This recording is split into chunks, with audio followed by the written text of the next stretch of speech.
good night, and welcome to another episode of Wife Her Live. I am your host and the founder of Wife Her, Zemi Stewart. So, Wife Her stands for Wife Healed, Empowered, Restored, and we are a community that is pretty much focused on the personal development of women. So, we like to create opportunities for personal development.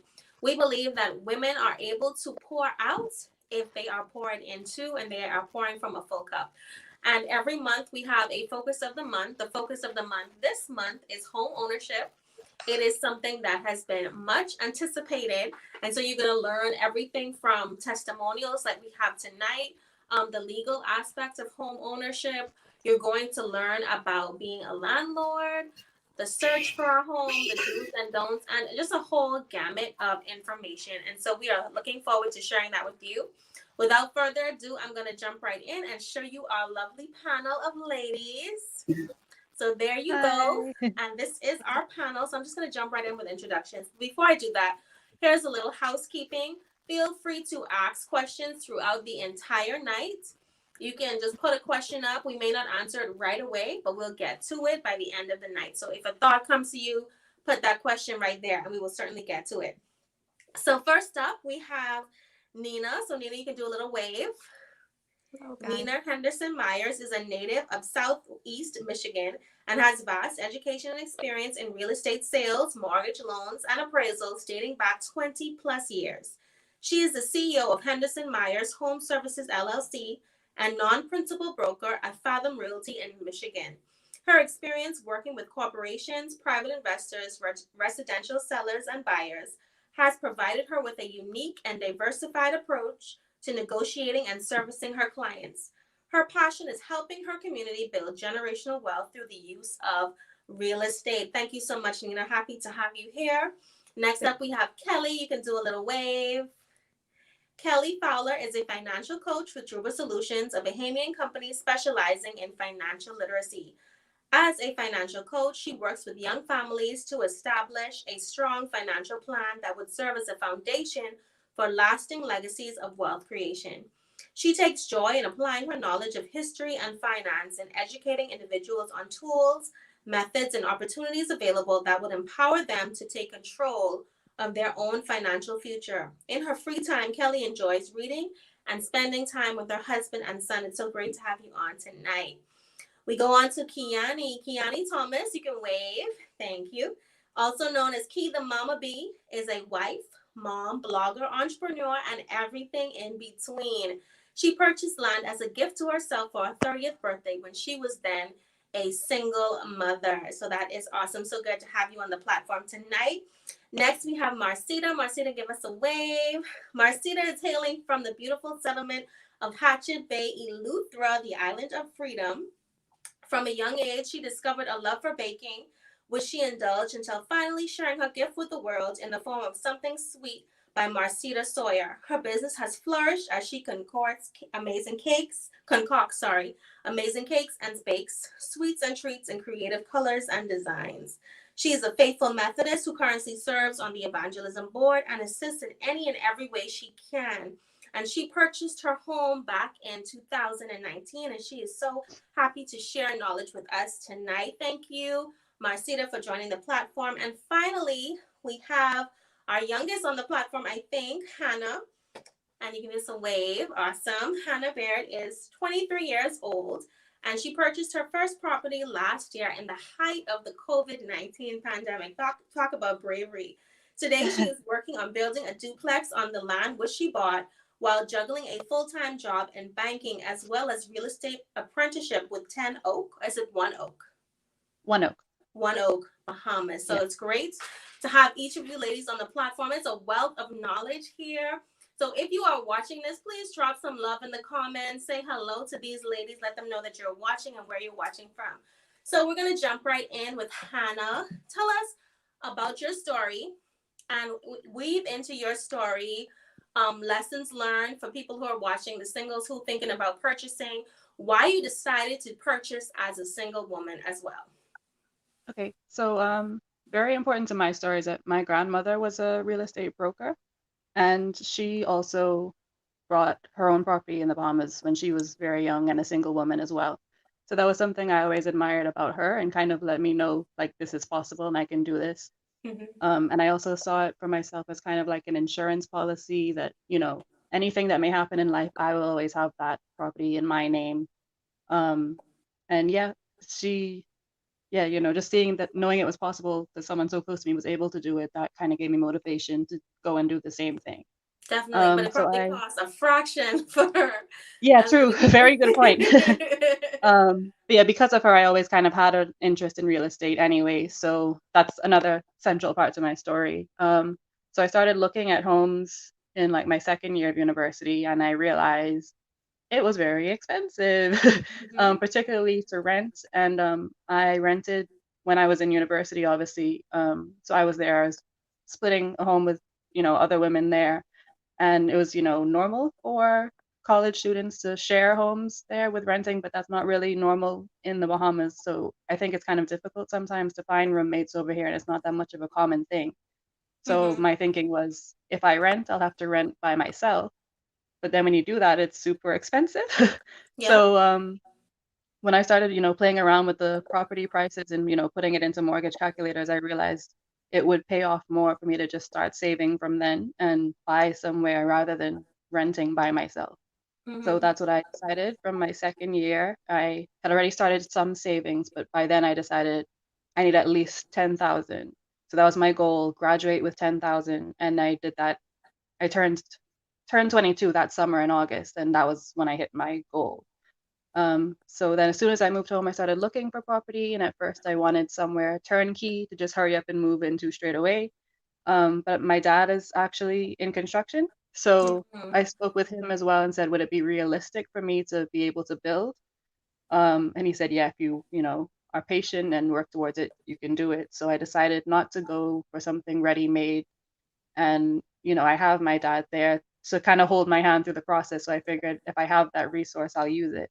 Hmm. So yeah, I decided to get, vacant land, which was like half the price of what built property would have been, and then just use the rest of the money for building. And And you so went I'm into taking that that process with step just by the step. 10K still, or you had been saving Oh up no, more in the process? no, no, no. That was what was going towards the down payment. Yeah. So I decided on a property in October 2019, and then signed the papers by February, but yeah, late February.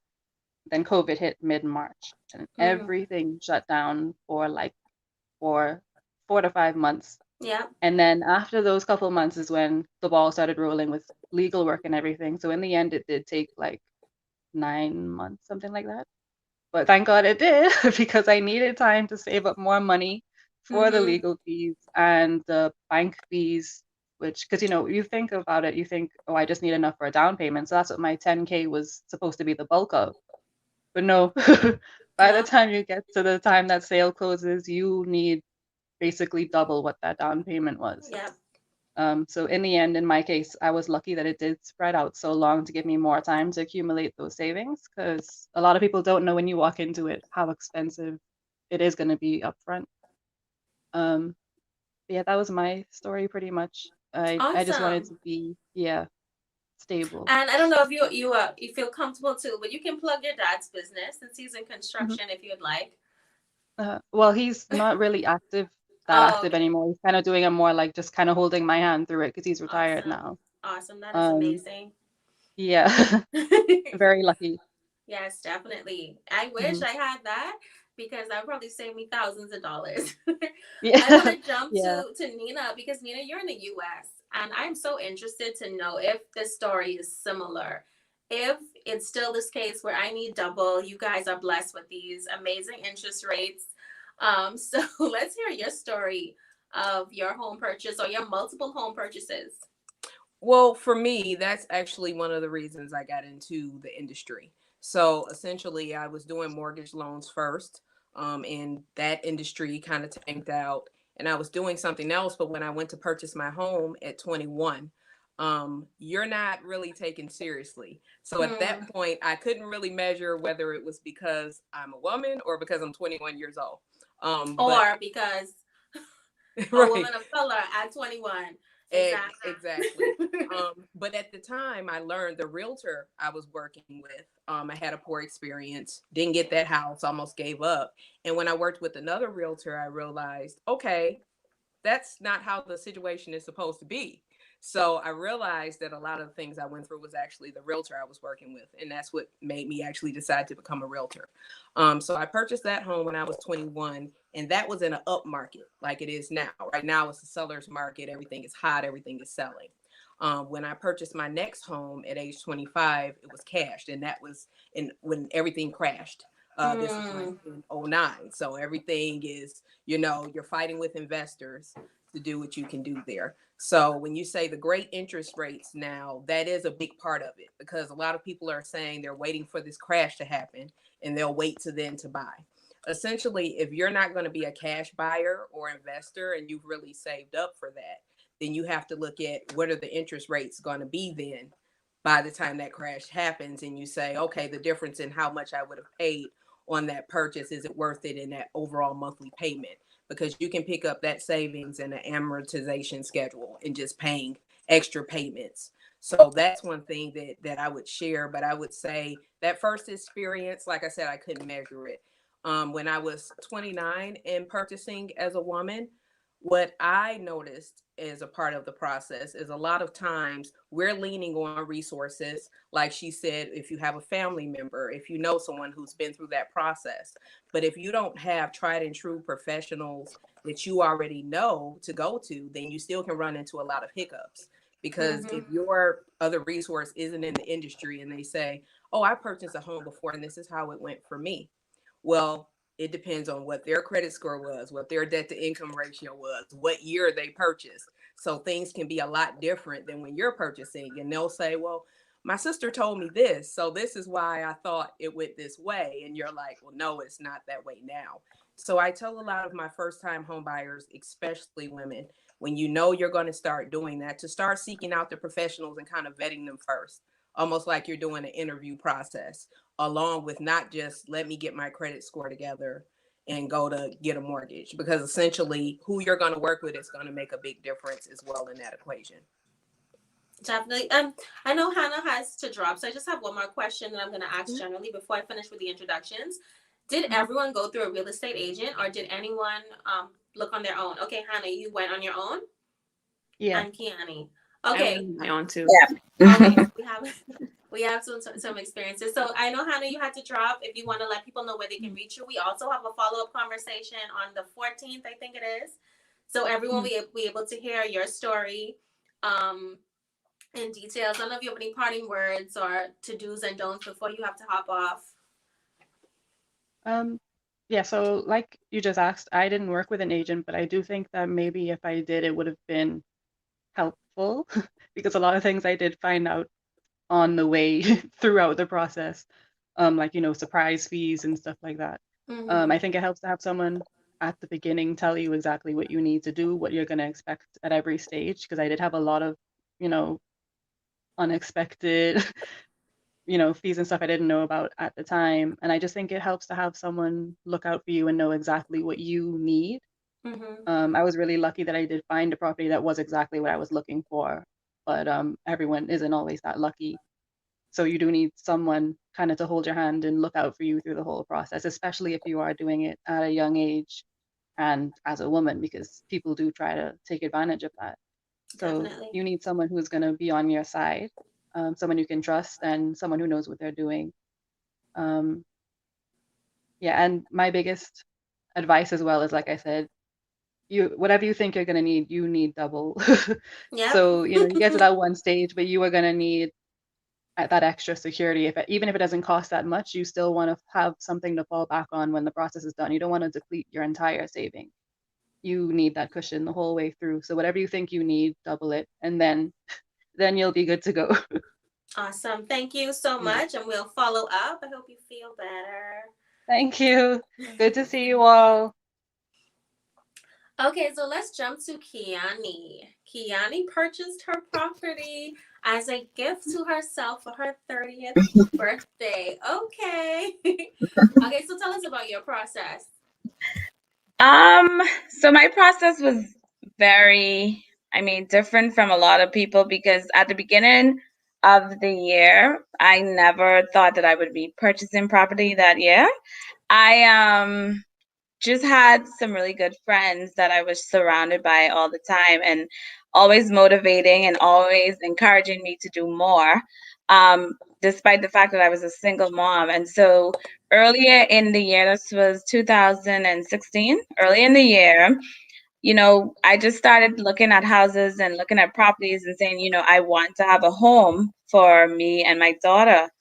Because at that time we were living in an apartment, and finding a nice apartment was so expensive, the same situation Hannah mentioned. And I just wanted to start the process of getting a home. And so I sat with one of my friends who was also my coworker at the time, and we were talking about it. And the thing about it is, she had a property that she was about to sell. And so it was like a in the moment kind of thing. We were able to exchange, like, she was able to sell me the property. Another thing that Hannah mentioned that I had the same experience with, saving is one thing when you're saving for a property, but saving for lawyer fees and the Mhm. bank fees and all these additional things was like a slap in my face. And to be honest, throughout the whole process, which took about 7 months, there was a lot of back and forth for me. And at one point, I was like, I don't want to do it. It's too much. It's going to cost too much money. I felt like I was being swing.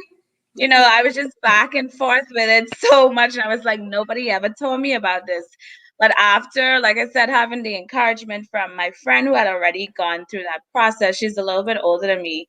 She had already gone through the process, and, she continued to reiterate the benefits of me purchasing now and how it's going to help me in the long run. So after the back and forth, after 7 months of dealing with the bank and dealing with the lawyers and coming back and paying $1 million just to have one document done over, Mhm. we finally closed, and it was a week before my birthday. So I was really Oh excited. wow.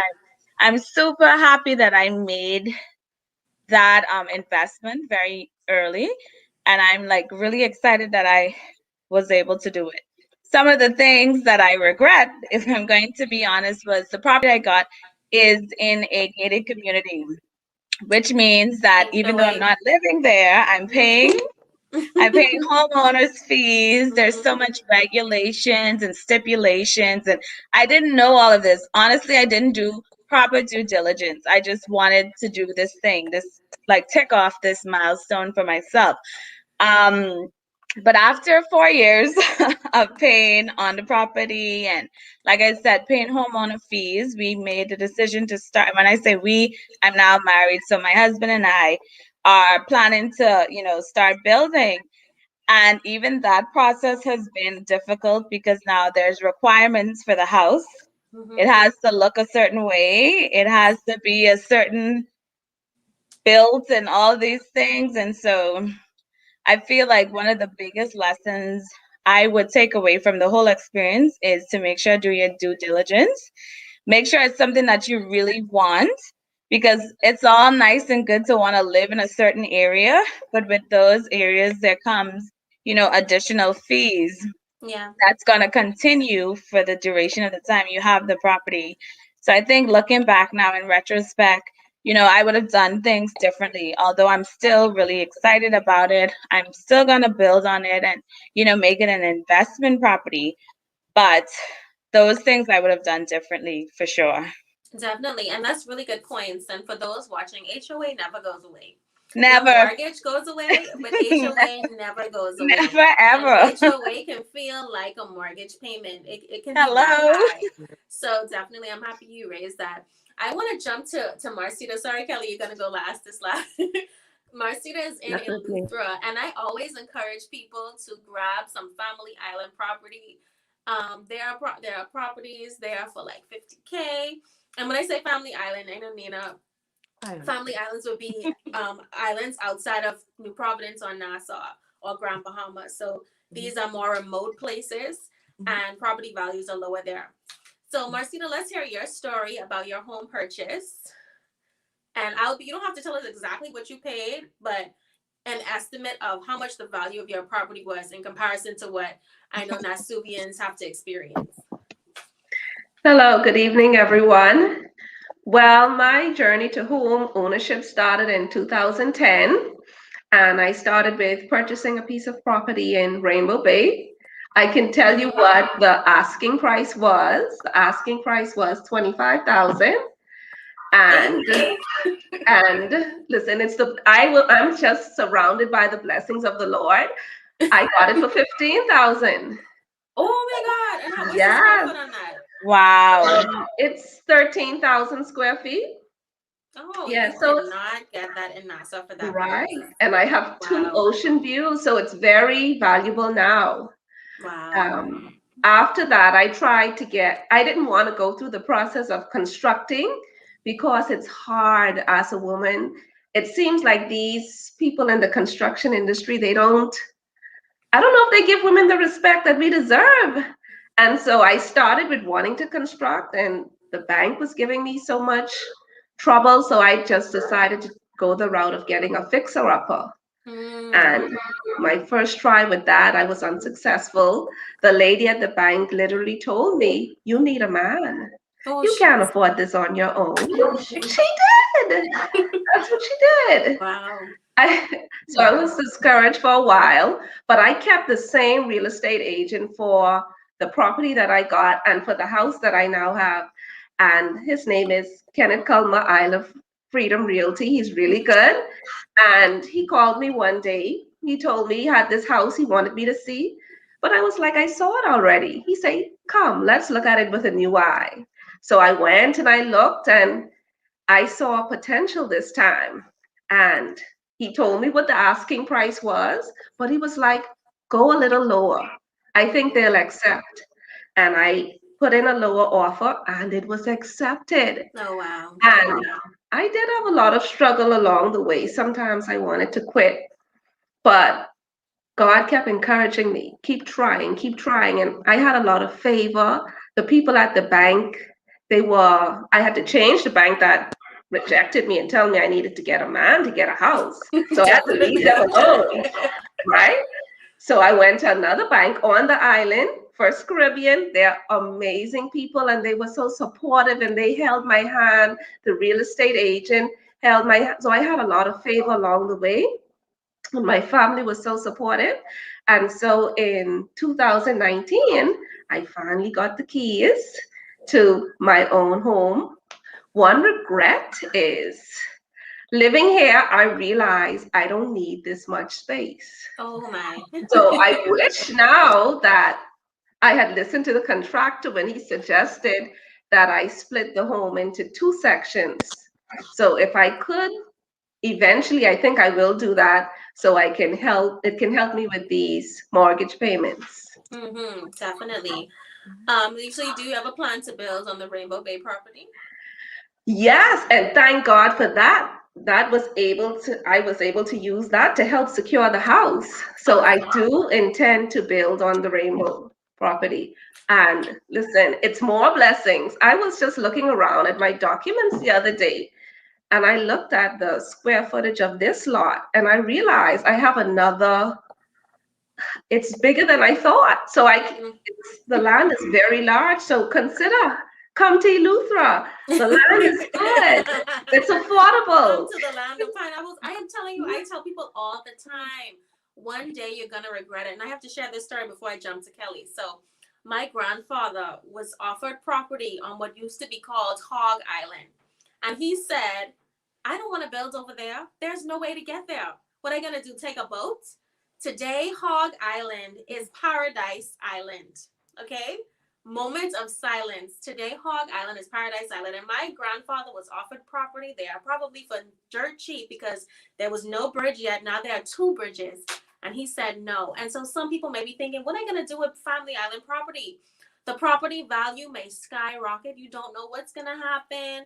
You know, and Eleuthera actually is not that underdeveloped. It's not like you know, you can't find your amenities, etc. So definitely I encourage you if you're listening, Get some family island property. It doesn't have to be Eleuthera, my home. You could go to Cat Island, San Salvador, wherever it may be. But get you some family island property and think about future generations. Don't only think about right now. And so let's jump to Kelly. Let's hear your story, Kelly. All right. So good evening, everybody. It's an honor to be on here with you guys.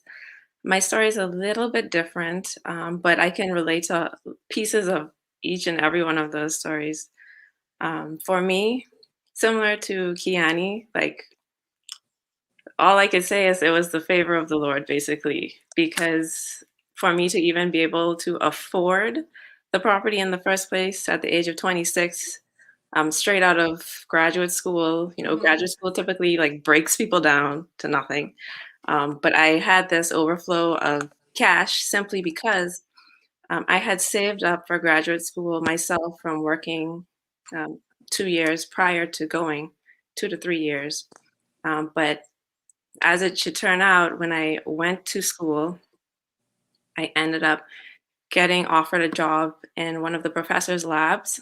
So at the end of the day, I was able to cash flow my graduate education. And so the money that I had saved for school, I ended up dipping into it very little.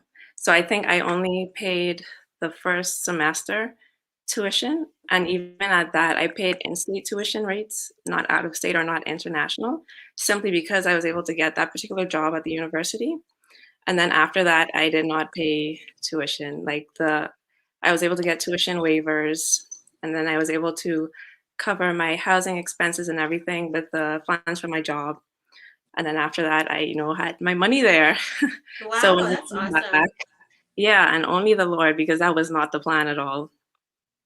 So in coming back, I was offered a position at an office in Abaco.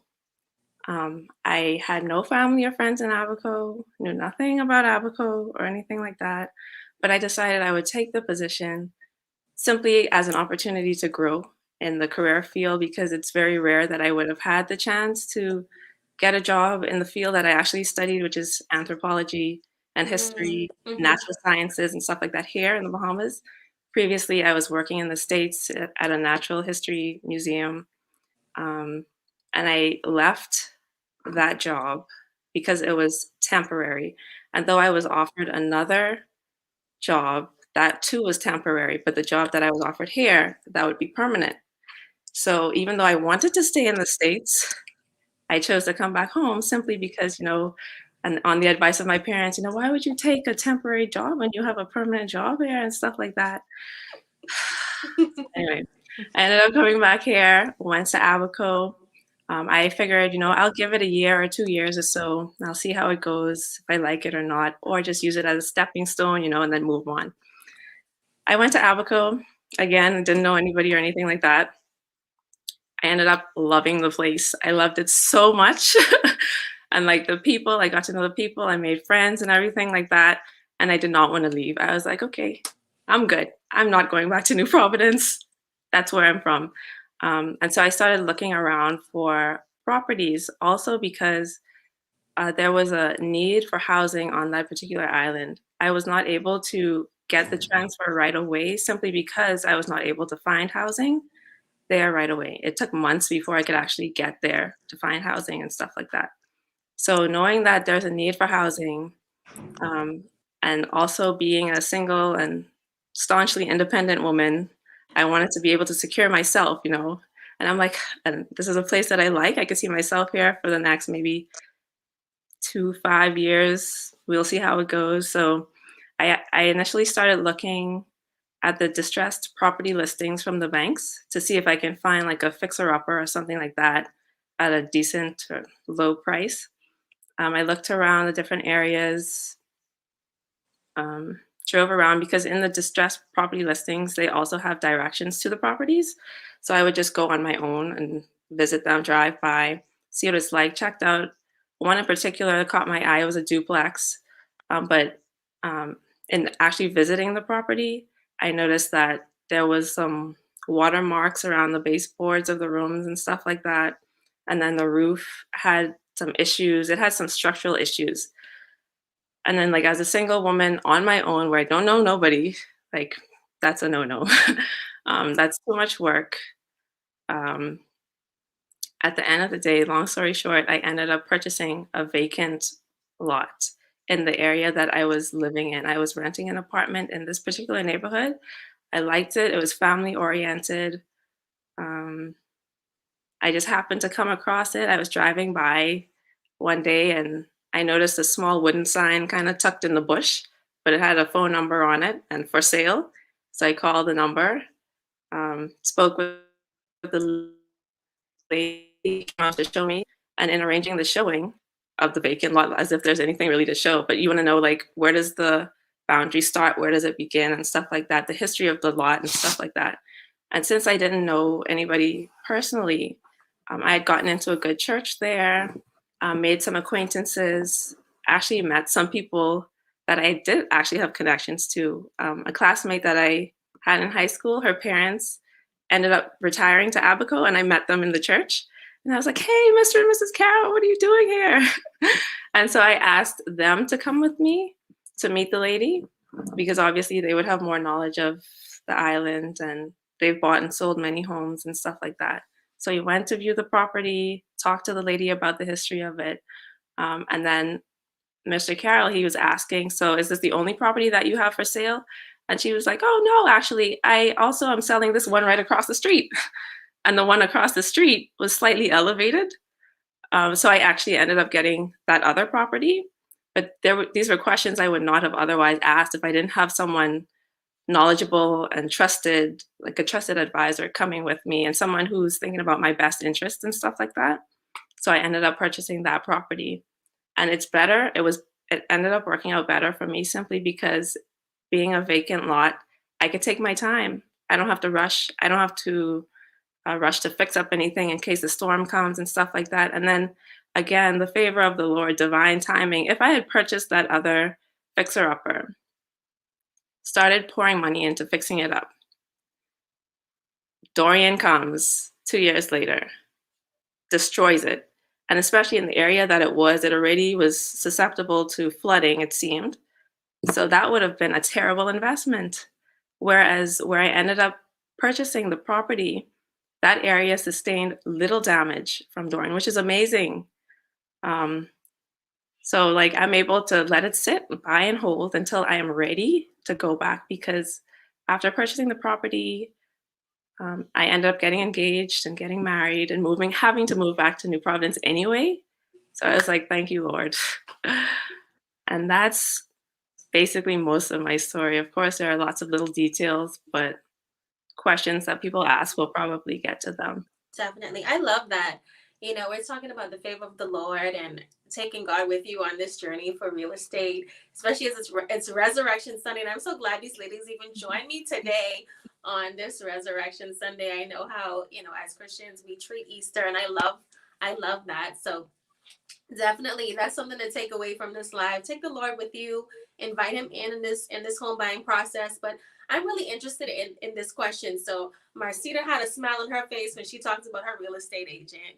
I know Nina had a bad experience, but she now is an awesome real estate agent. But Kiana, you didn't have a real estate agent and you regret it. So what was the decision? And also, Kelly, you took someone with you. So essentially you had that guidance. But what was the decision to not use an agent? Was it to avoid commission fees, or your friend had done it by herself, so you wanted to try by yourself? What was the reason? Well, for me, like I said at the beginning, this wasn't a plan of mine. And so when she started talking to me about the whole process, because she was so knowledgeable and she's someone that I trust and, I confide with other things, I always looked to her as like the mother figure within my age group. Mm-hmm. And so the fact that she was already so knowledgeable, she was already in her own home and she's purchased property before, I thought having her as guidance would have been enough. Plus, I know the fees associated with a realtor is even more. And so, I appreciate having her there as guidance and, keeping my eyes open as to what to expect. And then separate and aside, in terms of emotional support, she was there. Like I said, halfway during the process, I really wanted to just throw in the towel because it was so exhausting. And every day it seemed like a new fee. The legal process was so difficult because I didn't know what any of the terms and conditions meant in the contract. The contract is a million pages long. Nobody's going to really read that. And so having someone who had my best interest at heart as a part of the process was really good. Definitely. I think maybe a takeaway there could be consult with someone who is in the industry per se. Mhm. So maybe if that is a real estate agent or otherwise, but you need someone who has taken the journey before to be with you on that Exactly. emotional journey. So this person, maybe she was supposed to be your emotional person. But definitely, I think that's important. That you have that person. We have someone saying hi, Key. I can't see who you are, but thank you. She said hi. I'll do with a few others. Hello. Preston says, so proud of my sister. And then Vanessa says she also has a horror story about a PI property, definitely. So Nina, what should someone look for in a real estate agent? Like, is it that, are there so many fees? Should I go with a real estate agent or not? What should we be looking for? I'm so happy we came to this question because essentially now here in the US, it's a big misconception that buyer's agents actually normally are free to the buyer. Because what happens is when the person is selling their home, they pay the selling agent a commission. Mm-hmm. And that selling agent, when they put it on the market, they'll say, hey, if you guys bring me a buyer, I'll split this commission with you. So generally, if that agent is taking what is considered the norm and commission, which it does fluctuate, each agent charges what they want. But in general, in each state or country, they kind of had a generalized percentage. And they'll say, okay, when you close, that's how the buyer's agent actually gets paid. So a lot of times I always tell buyers, you're just walking away from a free resource because it's not anything out of your pocket that it would have cost you to have that. But also, when you are in different places or countries, sometimes you may say, like when you're saying legal fees, some states and countries use title companies and some use lawyers. So if you know that going in, you would say, okay, even if I'm not going to use a real estate agent, I am going to have someone who needs to interpret these contracts. And now the problem is the lawyer is not going to necessarily negotiate for you. They're just reviewing or writing up an offer that you want them to give. So you're still going to have to go to an industry expert and say, okay, how much should I be offering on this property? But that's still where you should start to at least say, if it's something that's not just a friend where it just comes into your lap the way it did with her, you say, I'm going to go buy, then start lining up. Okay, well, if I'm not going to deal with a realtor, I am. Do we use title companies or attorneys, and seeing what those fees are? Because generally, a realtor should be doing a consultation with you first. It shouldn't just be you call them, hey, I seen this house. Can you meet me to go see it? And they say, okay, fine. Normally, they should at least be saying, hey, are you pre-approved? Is this going to be a cash purchase?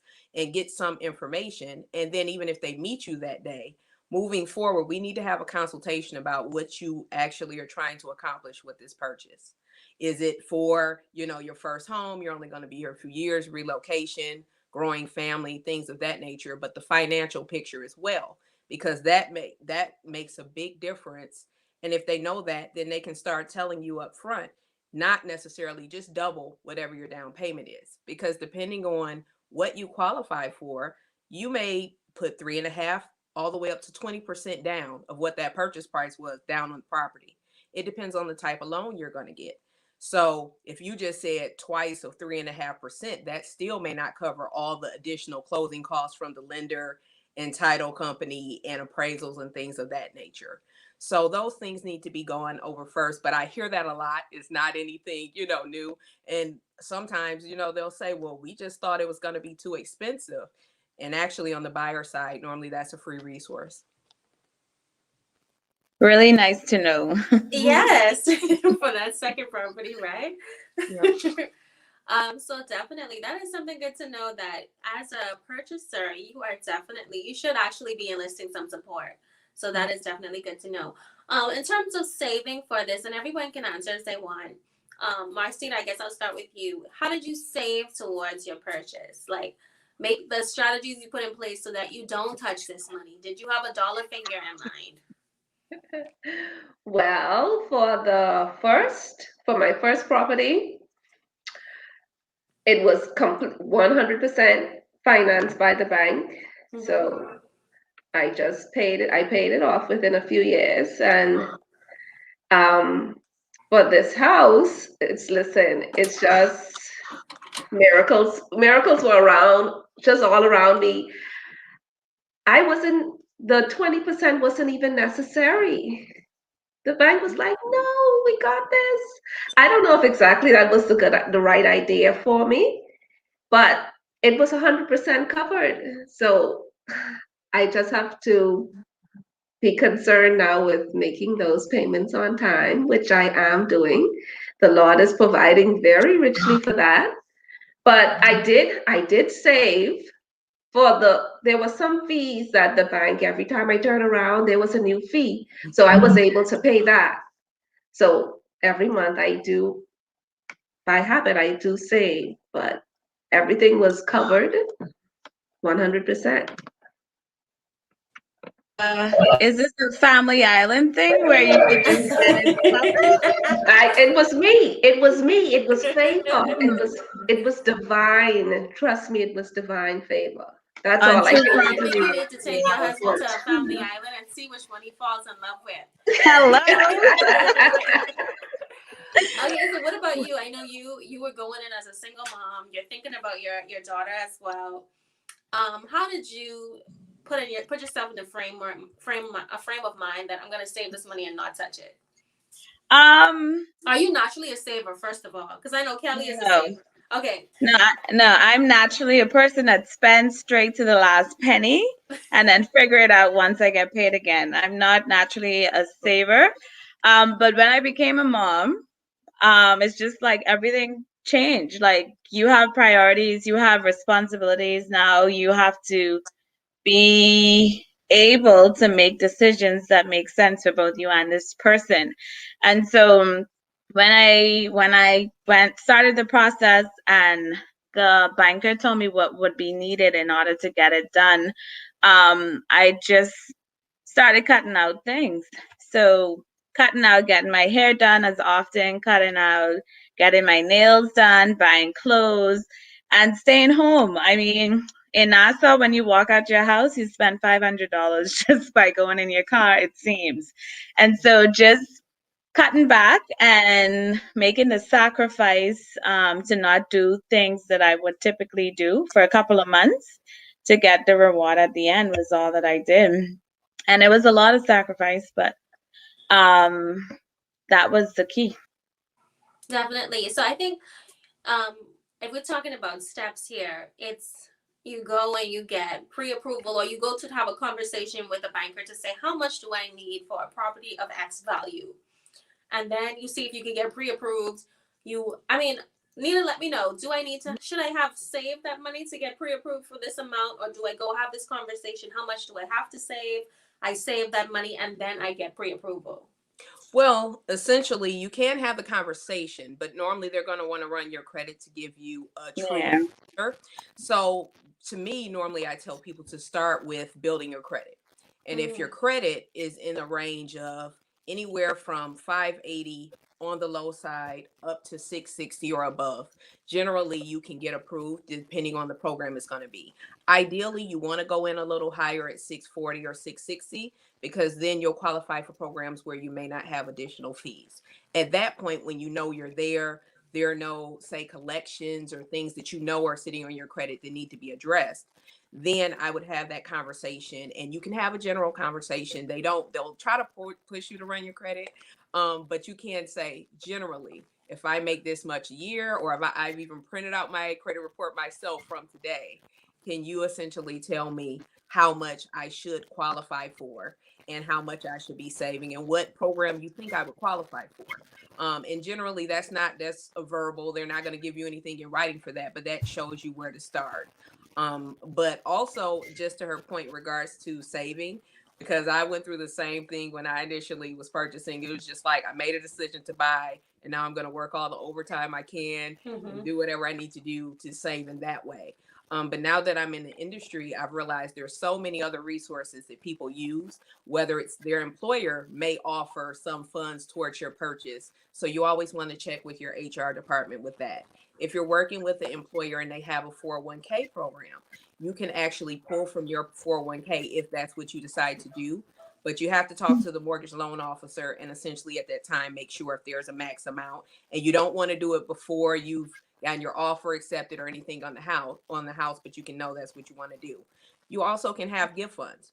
So if you have great family, great friends that say, hey, I'm willing to give you this $5,000, $10,000, whatever it is, as long as they have a verified source where they got it from, a lot of times you can use that as well. So I always tell people that, along with the first time home buyer programs, you want to look at where you live, your land, your municipality, your state, and see what time first time home buyer programs they have, as well as the lender. But understand that all the banks have different programs. So if you go into your favorite bank because your money is there, that doesn't always mean they have the best mortgage for you. So you have to understand that when you have that conversation, it's not a universal conversation that whatever they told you is going to apply everywhere. Yeah, definitely shop around. Shop around. We have a question for you too. Would you recommend a mortgage broker or going to each individual bank for securing pre-approval, or is it really just a personal choice? I think you kind of would have answered that, but well, a little bit in the sense that when you mortgage brokers sometimes have more flexibility depending on type of the financial institution. They may have what they call portfolio loans, where it's not that traditional FHA conventional that you hear of as far as their guidelines. So it's not a cookie cutter answer. I would say don't let shopping around does not mean let everyone run your credit. That's not what stopping is in this instance. Having the conversation and telling them, hey, I know my credit score is this directly from the credit bureau. Essentially, if I make this much, where are your interest rates starting, or what range could you give me? They're never going to give you an exact interest rate without running your credit, but you'll know if they're starting higher than the other, lender you talk to. And you always want to ask them, is this a par rate? And generally, par is the rate that you're starting at that they're getting based on the stock market that day, not if they've put points and fees on top of it. So that's not a direct answer to yes or no. It's up to your individual choice. If you're with a credit union or bank or anything like that, you start there first, but there may be a mortgage broker that may have a great program for you that would be more flexible or work more than that traditional lender, especially if you have any credit challenges. awesome. And I know people may be thinking, we don't have a credit bureau in the Bahamas. This may not apply to me. But guess what? We're getting one. So everything that Nina is saying about credit checks, this is going to be applicable to you probably in the next 5 years, maybe the next 2 years. We will see. But definitely, this is still information that you don't let it just go in one ear and out the other because USA. No, this is coming to the Bahamas too. So definitely it's something that you should know. And so even Fiona just asked, in the Bahamas, do credit scores matter if you're looking to purchase a home? Not yet. We do not have a credit bureau that checks your credit score. But Nina, do you know about the debt ratio that you can? Okay, so Kiana, you want to take it? Let me take you. Okay, go ahead. I can't answer about the credit scores, but I know in the process of me getting it, they did run, like they checked and verified if there was like outstanding loans or mortgages with other banks, credit cards that were not paid, etc. So we may not have a credit score program here, but we have banks that do their due diligence and they verify, and you have to have bank letters that confirm that you're in good standing with the banks. So that's essentially like a manual process of them determining your credit score. So it is essentially almost identical. It's just that they're going to have an easier way to pull it that may be more accurate. So definitely. So they do look at how much debt you have, how often you're paying it off. Like Kiani said, the bank would give a letter to say you're in good standing or not. And so it kind of equates to the same thing. if you have a bad relationship with bank A and you're getting a loan from bank B, if they ask for references from your banks, they would probably know all about it. And so that could make it a little bit harder for you. We don't have some of those things that Nina talks about, which would be like benefits for first. I mean, you could shop around, you probably could get more benefits. I think one of the benefits for first time homeowner is you are exempt from stamp tax on the purchase of the property. And I'm just gonna pull in some questions. Vanessa said thank you for answering that question. It was Lathyra who said hi, ladies, hi Key. And then Teranique is watching. She put some keys and some hearts. And then Catherine says she is enjoying the show. Thank you for watching. And then Vanessa again, she said she's equating all of this to Canada, which is similar to what's going to happen in the US. So definitely happy about that. What about, go ahead. No? One more thing to that point regarding the credit. So even though you don't have traditional credit bureaus, I'm a resort and second home specialist, as well as I have a travel company. So I know you guys have things that are really different there. But at the bank, when you were talking about them manually verifying some of those accounts, the major thing they also look at is what's called your debt to income ratio. Mm-hmm. So they'll have a max percentage that they've already decided. We don't qualify people if your debt to income ratio exceeds this percentage. So that's what you have to look at too. If you say, oh, I make this amount of money, and in my mind, I feel I'm fine with making that payment every month, and that's not including my job. I make money over here doing whatever. It's what the money is you have on paper traditionally compared to all the expenses that you have that they can verify to come up with that debt to income ratio to qualify you. Definitely, that's a great point. Definitely. Anyone else have anything to add on that, Kelly, in terms of saving up towards the purchase, or let's move into like even that conversation with bankers. I know Marcita, you said that you felt that the banker was like, you need to get a man. And so how do you combat those sets of things? I know you said you switched banks, but even having the conversation with bankers, do you say, okay, I gotta be confident? Do you dress a certain way? How do you approach a banker? We can start with you, Marcita. Well, I would say the first thing that you would need is I would say call them ahead of time and have everything that they require. So all of the documents that they say that you would need, so they would take you seriously. All of the appraisal reports, job letters, have everything available. And that would be the first step. Yeah, that's great. Go in prepared with all your documentation. That's a good one. Yeah. Kelly, when you went to the banker, anything in particular you did, you wish you had done? Well, with the first property in Abaco, I used cash, so I didn't need the bank. But when I moved back here and got married, Drew and I found a home that we liked, and we proceeded to purchase it. So we did finance this home. So I did go through this process also. As far as, well, first, you guys were talking about real estate agents. Yes, real estate agents can make the process very easy if you have a good one. If you do not, it can make the process very difficult. Our process is very difficult. Oh, wow. So for just on that note, for those who are looking and interested, thinking about real estate agents, make sure that your real estate agents you can first do a consultation, and then the real estate agent really should have the heart of a teacher, and especially knowing that you're a first-time home buyer, they should be able to guide you through the closing, let you know, like, this is what the process is going to be like, this is what to expect, this is what's going to happen, stuff like that. We didn't quite have that. Ours was kind of behind us. We were moving, doing what we thought we were supposed to do, and then we would get a call and say, why did you do that? So, yeah. And then as far as with the banks, we shopped around, as I would recommend that everybody do, because all of the banks will have different rates. But I would also recommend that maybe approach the bank that you bank with last. Because what happened with us was we approached the bank that both Drew and I had in common. So both of us had accounts at this one particular bank. So we went there first, got the information, got pre-qualified for a certain amount and all that. But then we went to a different bank to do the same thing. And that bank would have required a bank letter from the bank that we bank with. So I requested the bank letter for me. I had to go and pick it up. When I went in to pick it up, I was called in the back. I'm like, oh, well, what's going on here? I just came to pick up the letter. It's simple. Come in, pick up the letter, leave. But no, I went in the back and I met with someone and they're like, what is this for? And I'm like, it was just asked that I get this for a bank that I'm speaking to. I don't know. It was so uncomfortable because it felt like, are you accusing me of cheating on you or something like that?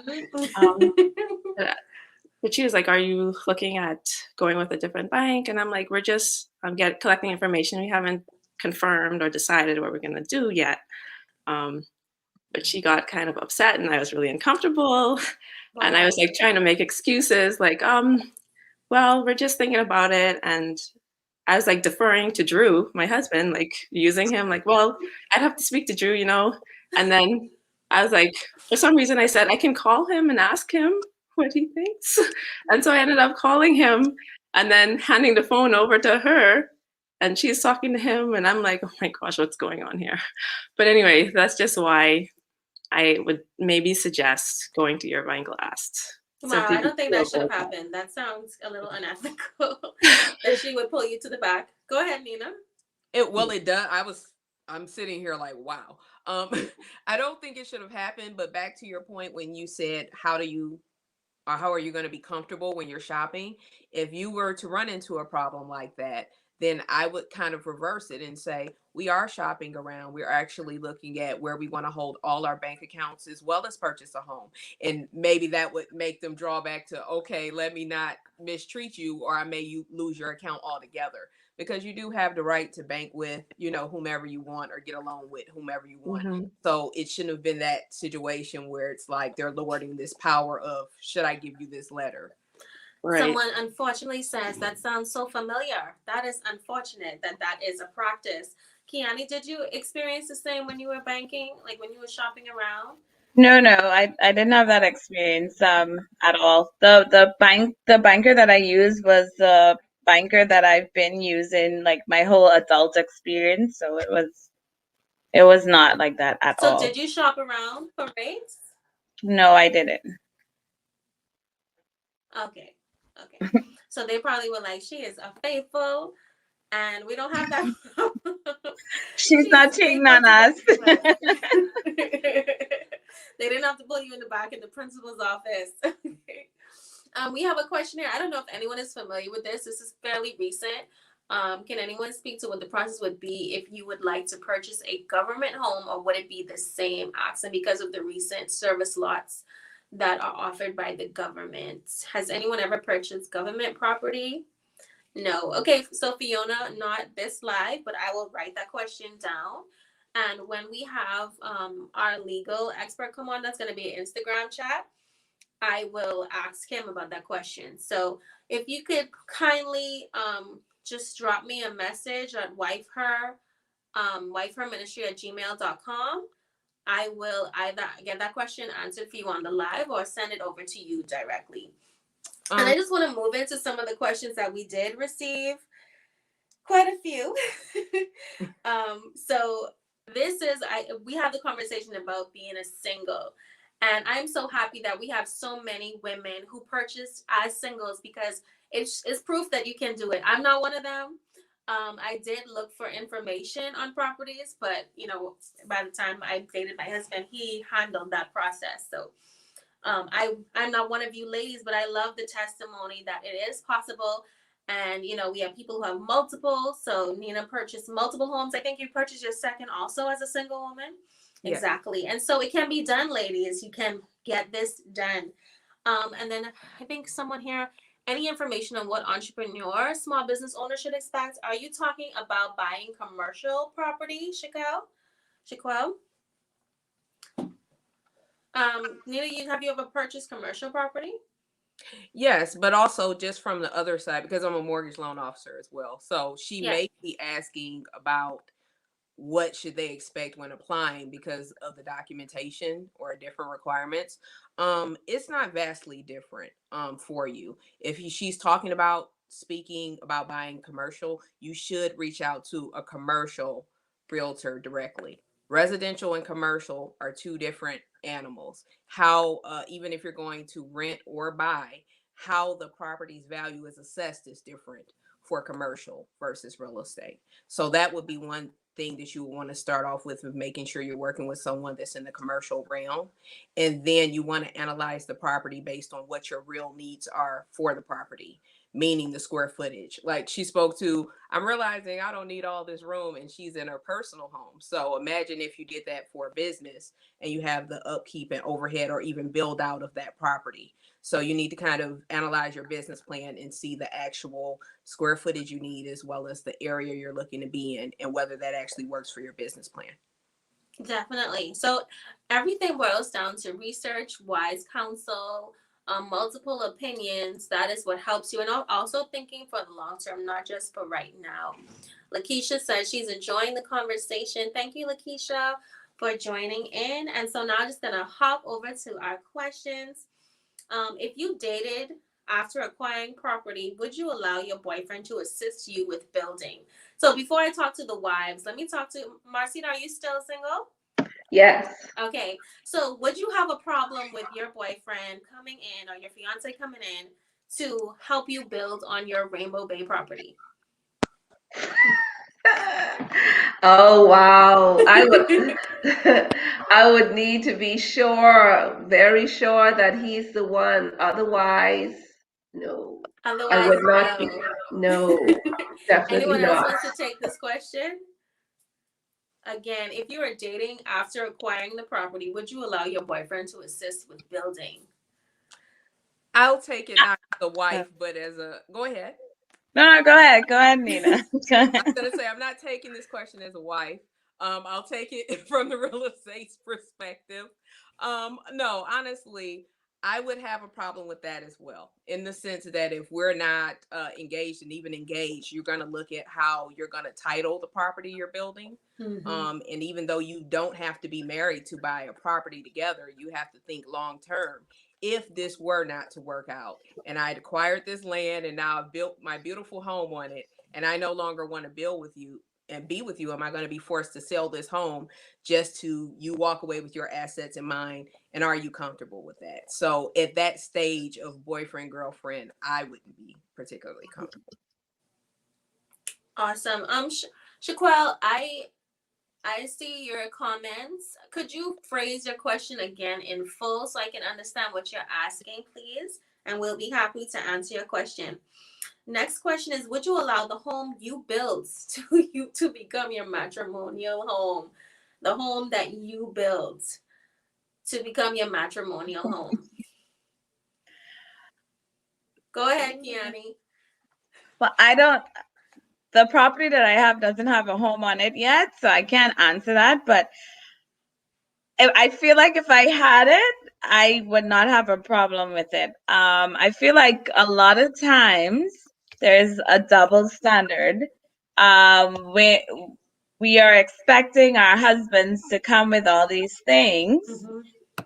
but we're not bringing anything to the table, or we don't want to share what we have. It's like mine's is mine's, but yours is mine's. And I don't, that's not the way I was raised. I was raised quite different. And so I feel like in a marriage, it shouldn't matter if there's a home and you can live in the home together after the marriage, after the wedding, why not? Definitely. I agree. I agree. Kelly, before we pivot into more of the user questions, I wanted to ask if there's a difference between when you were shopping for your property as a single versus the experience with your husband. So was there more people to please? Did you find the process took longer? Was it shorter?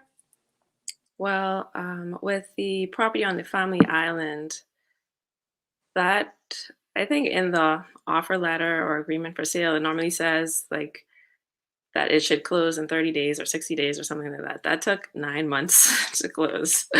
And then with this house on New Providence, similar thing, but it ended up taking 8 months to close. And I think part of it was the slow up with COVID because it was just last year. We found the house in January, we put in the offer, got accepted, and then we didn't close until like August. So what about the process of actually shopping for a home with someone else? So shopping with your fiance, husband versus as a single woman and shopping around. What was that like? Was it different? You say you enjoyed it more? Was it like, oh, you so, in my position, my husband is the let's think about it. And so we would see properties and I'm like, oh, let's get this one. And he's like, no, we got to think about it. And so it was very rough on me personally. I know you probably are like my husband. You probably more of a think about it person. But did you notice any difference in that process? Or is he pretty much mirrored to you in that sense? Well, that's kind of difficult to answer because we didn't really shop around together much at all. Our relationship was long distance for the majority of the time. Oh, okay. So when we got engaged, he was looking here. He was the only one that would have been able to view different places. I was off. And then when we got married, we just decided, okay, we're going to rent this place for a while and we're still trying to save up. So our relationship was kind of like you and Ian in that regard. I was like, we need to do this like soon. Like, you pick up the pace, buddy. And he was like, no, we get to take our time. We don't quite have the deposit yet, so why bother looking? I'm like, you always have to be looking though. How would you even know when an opportunity comes along if you're not always looking? Even if you don't have the complete deposit is, yeah, you know how long the process takes.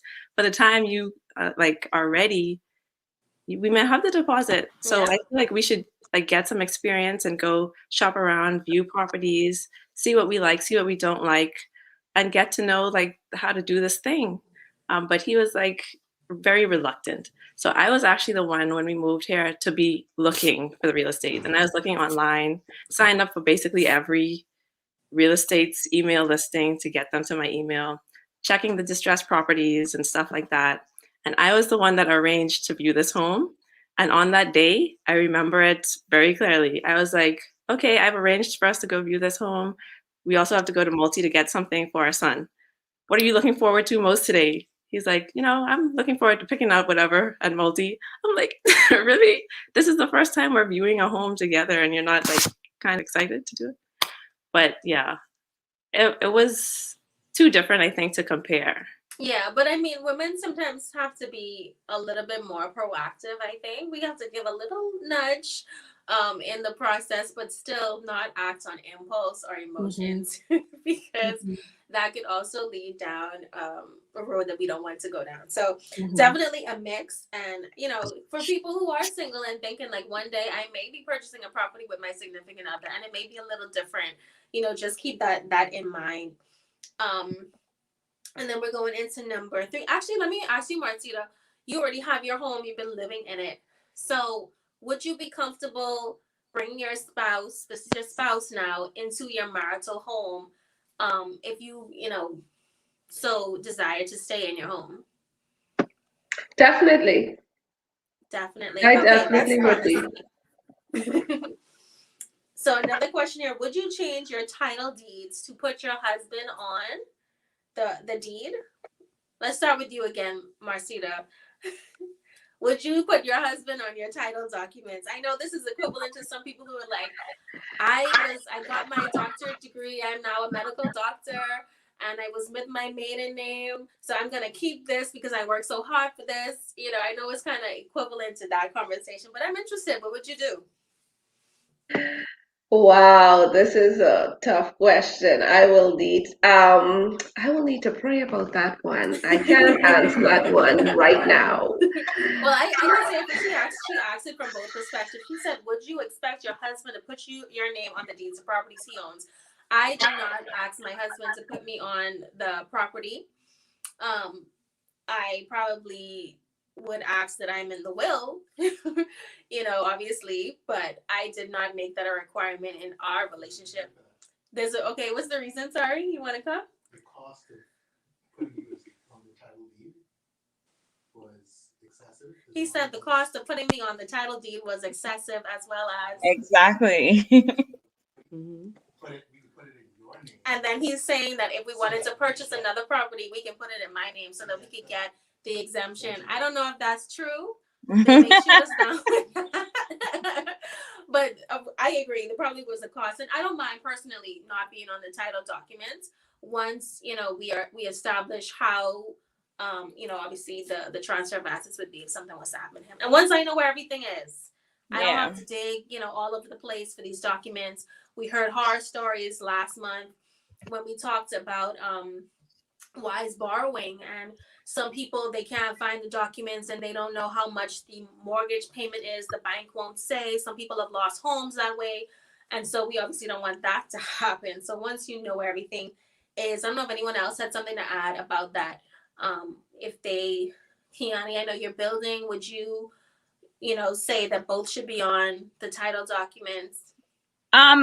I don't think the same thing that Ian said. I think adding it is just too expensive. Yeah. An unnecessary expense.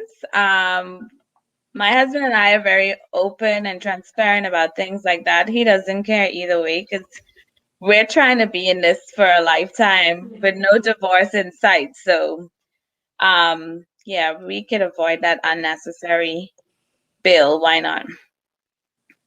And Yeah. Nina, what about you? You brought multiple properties into the marriage. So were you like, these are my babies, you can't have my babies? Or, how did you approach that? No, because looking at it, you have to realize I was already in the industry by the time Yes, yeah. I was married. So for me, it's looking at it as a real will or trust issue. To say, okay, to make sure your spouse is covered in the event, they know where everything is, if that was the case. Or that's a conversation you actually should be having before you get married about where we are financially. Do we agree if we were to break up and divorce unfortunately happened? Do we feel comfortable coming in with what we came out, things of that nature? And that's where prenup and postnups come in as well. If you had, were so inclined in that way that it was just something you want to hold on to. But in my mindset, it was, we're covered either way. We did the legal documents we had to do. So I didn't look at it that way. Good. And then Kelly, purchasing together, did you insist that both names were on the title docs since you purchased together? Yeah, I think that was just a given that Yeah. both our names would be on it. Definitely. Okay, so we see different scenarios at play, and there's really no wrong answer once you both are comfortable with that. So, how do you mentally move past the fact that you've acquired, built, and sacrificed on your own to now share the fruits of your labor? Now, Kiani, I want to hear your perspective because, like you said, you were raised different. So, let's talk about the way that you were raised and how that plays into this question. And you spoke about it earlier. You said that we are in a position where what's yours is mine and what's mine is mine. So how do we move past that mindset? I feel like when you make the commitment to marry someone, you're making that commitment. Like you're it's two halves becoming a whole kind of thing. And so I feel like it's important that you go in with that mindset. The way I was raised, my parents, my biological mom passed when I was younger, and my dad remarried. But my stepmom is like my mom because I grew up with her pretty much my whole life. But she came into the marriage with her own home that she paid for even before she met my dad. My dad had his own home that he paid for. So it was they never had those like uncomfortable conversations. Everyone had what they had, but together they had more. So exactly. So that is how I was raised. Like you have what you have, you do all this work to acquire these things. But when you join forces with someone, now together you have more, you can do more. You could share more with your kids, you could provide more for your family, that kind of way. So that has always been my thinking. Yes, the sacrifice is made to get it, but now you share it just as I would expect him to do the same, which, that's the understanding that we have. I love that. Together you have more. I don't know if anyone else has anything. Marcita, do you have similar fears in that regard in terms of I work so hard to acquire these? What if he's not bringing property? What if he is? Do you have any fears in that regard? I do have some fears in that regard, but I'm still open. I'm still open to, because the two shall become one. Yeah. So if, he's not coming with a house and we're here together, the two shall become one. So I'm willing to work with it. Definitely. And we have to repeat that together you will have more if you have that mindset. The follow-up question was, how does the switch happen, or does it? Do you continue paying the mortgage because it's in your name and your husband covers everything else? I'll just do a general answer for that question because we have a couple more to get through. But the financial model that a couple has is just that, a financial model that a particular couple has. Every woman on this live would probably say a different response to how they manage finances in their home. And so you may decide that, you both cover the mortgage half off, because essentially if he wasn't there, he would be paying for a mortgage or rent.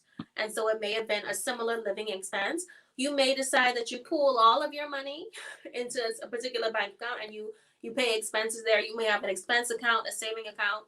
I guess I could do a general poll right now. So what my husband and I do is we have a joint expense account, we have a joint savings account, which we consider our emergency fund or long-term savings account, and then we have our individual personal. So once we cover all of our expenses, we have a set amount, we know our expenses, we put money there. We have a saving goal, we put money there, and what's ever left is our money. We do whatever we want. We treat that money as our money, but we do whatever we want with that. So let's move to you, Nina. What is your financial model in your home? Just to show her that there's different examples across homes. Okay, well, we're a very traditional home on the financial side. So we do have individual accounts as well as saving accounts and the primary account, but my husband is the breadwinner. So essentially, my account that's secondary for the home is for anything random that comes up, right? So essentially, other than that, it's vacations, it's retirement, it's things of that nature. And primarily, he supports the household and handles all of that. And then we still have our individual that we just shop with or whatever else we want to do with. Awesome. Kelly? So in our home, all of our accounts are actually joint accounts. And when we do our budget, we've decided, for each item, which account it's coming out of, and if it's a savings fund, which account it's going into for that fund. And that's how we do it. So every time we do the budget, we just talk through it, like, what do we want to do this month? And that's how we do it. Awesome. Love that. Go ahead. Keanu's looking like. Yeah, we have a similar situation as Kelly. Everything's joint. We discuss everything. Awesome. So I love that. You have, like, we found two who do it the same way, which is incredible. I'm sure there are other people who do it the same way as I do, the same way as Nina does it. And that's exactly how you run your home. Once there is joint agreement, once you both are happy with the way finances are handled, once he isn't feeling slighted because you're like, it's mine, and you take on a it's ours mindset, you both take on a it's ours mindset, you probably will find that the transition will be much easier for you. And definitely talk about all of these things prior to marriage. How you're going to handle expenses. Run down the list of all of the things that you have to spend money on. Do that kind of prep work early and have those discussions prior to marriage to make sure that you kind of adjust expectations and any discomfort that there may be. Then we have, should divorce come about, do you feel the standard 50-50 should apply regarding the matrimonial home, or would you demand more because you initially invested more? I don't know, Nina, this one sounds like it would be good for you. What if he built before marriage and you moved in? Would you expect 50-50? I assume that they're selling the home and they're splitting the proceeds 50-50, but I guess there are different scenarios in terms of who gets to keep a home or not. If you could speak to that, if a divorce was to occur. Well, depending on where you are in the world, that law is going to dictate how that goes, as far as if the person was there on title prior to this new person coming in. Because sometimes the law may say it doesn't matter if you were there first. If you're married, you have to split it 50-50, depending on where you are. And sometimes they'll look at the property rights of where you're purchasing and say you're the owner if the person isn't there. that person has to literally go through divorce court and sue to say, I was married with you 20 years and I feel I should get something from this. If you're forced to sell the home to pay them whatever proceeds they're looking for, that may happen. But in general, if you're in a state where, or a country where they say, hey, it's 50-50 down the road, then traditionally that's why you want to have that conversation before getting married, because at that point you'll know if I already had this property or not. Before we get married, what do you feel comfortable with, what don't you? And that's why I brought up the prenup and postnup before, because sometimes people think, oh well, I'm already married, I didn't do the prenup, so it's no reason to address this. You can address it with a postnup after you're married, and have that discussion if need be to solidify it, so everyone that's in the marriage feels comfortable and that's not something that's looming, throughout those years. Great, thank you for that. And then she has this question. How do you explain the intention, purpose of the property you acquired to someone you're dating when they have a mindset that the two becomes one? And so I would assume, based on what I've heard on this call, that everyone on this call is of the mindset that the two should become one when you get married. And so therefore, if you're watching this tonight, maybe you may need to check your mindset about marriage itself and what marriage actually is, and take some time to think about that, and really determine if this is someone I want to have a long-term relationship with, because you do come together as one, you do join assets, you don't put a line down the middle, you actually want to be funneling together, because it's a type of relationship where when you come together to achieve goals, you can achieve them much faster.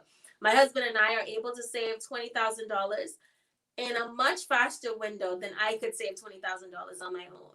And so that's the beauty of this live-in partnership of marriage. So, you can take that away, that it's a mindset that maybe you may need to change, not necessarily him, but at the same time, he should know the sacrifice that you put into it. He should also be bringing something to the table. He should also respect that. He should also want to improve it and build upon it. And you two should move together in that vein. I don't know if anyone else has insight or response to that question, or her fear of, how do I explain to this person that I worked so hard for this and now you're coming on board? I think when you find the right person, you just know, and it just becomes an easier conversation. If you had asked me before I got married how I would respond in this situation, it would be completely different, because I was independent woman doing everything on my own.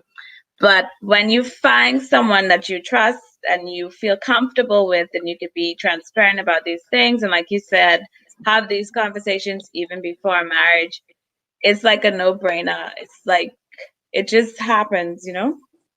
Definitely. I agree. Anyone else have any advice? Especially because I want to help women, and that we are talking single women who are in that mindset, help them to put these fears to rest. I've worked so hard to get this, and now I'm coming into this relationship, and I want them to see and appreciate that. Kiani is so right with what she said. Like, it comes with conversations from the dating stage. You talk about what your values are. You explain when you're dating, you want to get to know the person, what their history is. That helps you to understand like what their values are today. What are your goals? What do you think about this? What do you think about that? To make sure you're on the same page. Communication, communication, communication. Make sure that this is somebody that you can build with, you can work with. Otherwise, maybe that's not the right person. The right person is easy to talk to more often than not. Communication comes pretty naturally. You have peace. You're able to trust.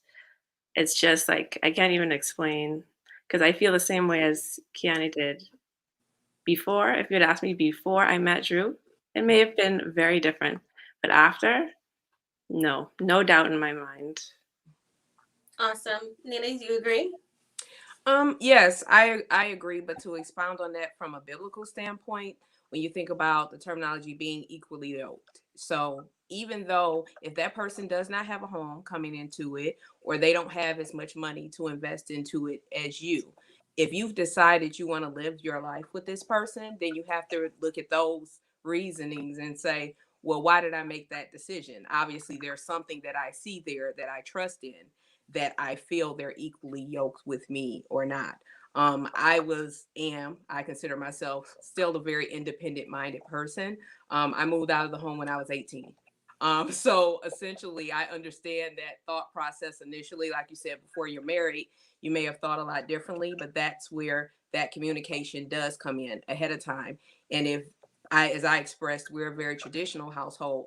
So when those conversations came up, there were fears that I had that didn't even have to be addressed, because the person that was coming into my life, because their mindset, it was, this is what I want to do, before I could even think of what if and how and all these different things. So a lot of times the things you worry about financially would be covered in that realm. But if they're not, and you're having that pulling, nagging feeling, then maybe you would want to seek counsel and really evaluate, not so much marriage in general, because everybody still does to do it differently. But is this that person? Because as the other ladies expounded on, once you're with that person, a lot of those fears that you do have before, they're not the way they were before. You're still going to be educated and research and do all your due diligence going into it, but it's a different mindset when you find your husband.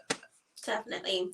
And thank you, each of you, for that added perspective. I think that's going to be very helpful for so many, especially even people on the replay.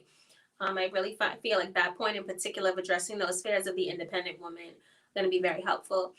And I know I just wanted to bring up as well that you could be in a situation where you two purchase property for your forever home, and then you're in a position where you have to sell your baby, the property you purchased as a single woman. You could be in a position, Nina's like, what? You could be in a position where, for the benefit of the oneness, it makes more financial sense to sell that particular property. That just may be the result, and you have to be in a position or a mindset where I'm going to do what's best for the collective. And sometimes that it just may be in the best interest of the collective to let it go. And so, keep that in mind as well. There could be all these myriad of things happening. Vanessa said, in New Brunswick, Canada, when you're married, name on title doesn't matter. All your assets become marital assets to split 50-50. Mm-hmm. And then final question of the night. How do you ensure you're not being discriminated against as a woman in the home/property purchasing process? Well, I guess I'll jump out to that one. As far as saying, how are you sure you're not being, there are specific ways that the laws are written that says whether it's discrimination or not. So someone may make a comment that you don't particularly like or think or say, but that doesn't necessarily mean legally they're discriminating. But if it's prohibiting you in the purchase, or if it costs you more money because of their actions, or something they did made that process where you lost out on the home, or you weren't able to do due diligence, or they're preventing you from seeing certain property, things of that nature, is where you can say this is blatant discrimination. Now, then you have to identify it. Is it because I'm a woman? Right. So if nothing, because as you alluded to, Zemi, sometimes was it because I'm a person of color? Is it because I'm a woman? Is it because I'm young? We have all these other protected classes. So you kind of have to look at what you're calling discrimination or what was done to identify that. And then you would go to whatever municipality you live in to kind of make a complaint, essentially, against whatever person was doing that, if they were in the mortgage or real estate realm, because they're licensed. So their license should be held accountable for actions like that. Definitely. And I will keep that question in mind as well for when we talk to the lawyer, from a Bahamian standpoint, to see what kind of recourse is available. And that is the conclusion of our conversation tonight. It was an excellent conversation. I truly enjoyed it. And I want to give you ladies an opportunity to share where our viewers can keep up with you if they so desire to. If you have a business you want to push, promote, go ahead and do so. So we'll start from the bottom. Marcita. And any closing remarks you want to give, any tips you want to give people about the process? Okay, well, I am an Eleuthera. If you have any questions, you can contact me on Facebook. My Facebook name is Shanice Sawyer, and I'd be happy to answer any questions and give you any assistance that I can possibly give. Advice, I would recommend that you use a real estate agent. I think that it really helps to take a lot of the burden off of your shoulders when it comes to the purchasing process. So I would say use a real estate agent to help you out. Awesome. That's Thank it. you. Kiani? Hi. My closing comments would just be to get as much information on the process before purchasing. Find out about where you're going to be purchasing this property. Find out if there's fees associated that are long term, and make sure that you're prepared to pay those long term if that's what you're doing. And then where they can find you? I'm on Facebook, Kiani Thomas. I'm also on Instagram as Key the Mama Bee. Okay, Kelly. All right, so thank you all for this evening. Some last advice I would say is don't rush the process. Definitely consider it though, because I think real estate is a good investment and it's a good feeling when you know that you own tangible assets like real estate, something that's going to appreciate over time. You can contact me on Instagram at Kelly Fowler 360. You can also email me at kelly@droopersolutions.com if you want to talk about anything. There's a lot of things that I could say about my experience and things that I would recommend that people do or avoid. One last thing is when you're going through the process, make sure that you read the fine print. Make sure you understand the documents really well. If you don't, ask somebody, ask your mortgage specialist, your real estate agent, your lawyer to explain it. Don't just, say okay and sign off on things. Because I had an experience when I was in Abaco, one of my coworkers, she came into the office in a panic one day. She's like, oh my gosh. And we were like, what happened? She had recently purchased a property, picked up the documents, the final documents, and she had purchased the wrong lot. So, oh my gosh. Yeah. So she thought that, the lawyer handled everything, skimmed through it, whatever. She didn't read it carefully. So make sure that you are purchasing what you expect to purchase and it's the way that you want it. So be careful, take care in your process. Definitely want to avoid that for sure. Yes. And Nina? Finally, I just want to thank you for this opportunity. This call has been great. I enjoyed all you ladies. I would say, far as advice, definitely you want to have that tangible asset, as she spoke about. There's nothing that you can look at as a minus to purchasing real estate if you're smart about it. So, as you said, looking about the area you're purchasing in and long term. So it's not always, is this going to be my forever place to stay? Is this a good investment? That's what I would say. And for people who have already decided they're going to purchase, always look into home warranties, home inspection. Don't just say, oh, well, my friend is a contractor. They came with me and looked at the house and it seems okay. You need a deep dive. You want that due diligence. And the home warranties can help you well down the line if something does go wrong. As far as if anyone has any additional questions, because as I said, I'm a loan officer and a realtor, I can be reached. I'm on Facebook as Nina H. Myers, and on Instagram is Realtor Nina HM, and my website is www.realtorninahm.com. Say it again, Realtor Nina HM. Mm-hmm. Yep. Got it. Okay. So thank you. My husband is saying great conversation, ladies. Thank you all so much for tonight. I enjoyed it. There were so many gems, and I hope that you have a blessed rest of your Resurrection Sunday. For those in the Bahamas, enjoy your holiday tomorrow. We don't get one over here. So have some fun with family. Have a great night.